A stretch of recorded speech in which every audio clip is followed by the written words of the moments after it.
Danielle, compare and contrast. I mean, the incoming Labour government and the outgoing government of Scott Morrison.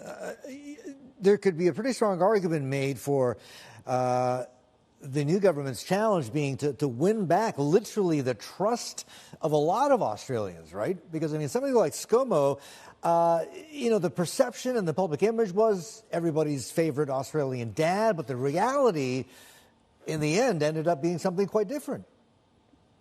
Look, I think that's right. And, we, like many other countries around the world, we have seen this sort of decline in trust in politicians over time. There was actually a bump up in Australia during COVID. People really liked what the government was doing in the early stages of the COVID crisis, and we were quite successful in terms of keeping the virus out and the economy ticking over. But that has gone into decline again. And where we see that manifesting is in vote for the major parties.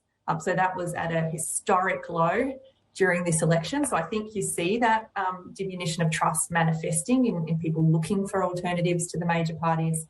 So absolutely, it will be incumbent on Albanese to try and kind of reunite the country, bring them back together again. I think he was making noises to that effect in his victory speech on Saturday night. And, I think it's really sort of incumbent on him to try and make that hang together for the next 3 years. Daniel, very quickly, Anthony Albanese is going to have to hit the ground running.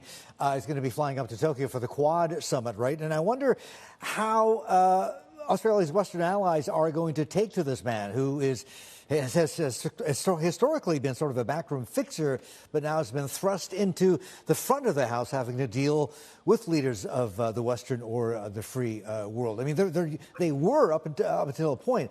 They were used to ScoMo. They kind of liked him, right? Sort of a matey, blokey kind of guy. How about Anthony Albanese, though?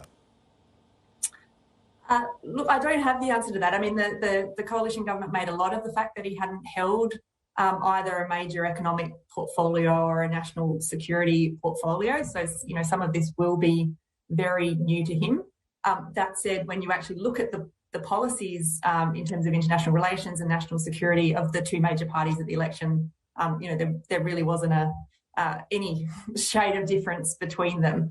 So I expect they'll see a lot of policy continuity. They won't feel an abrupt change in terms of direction.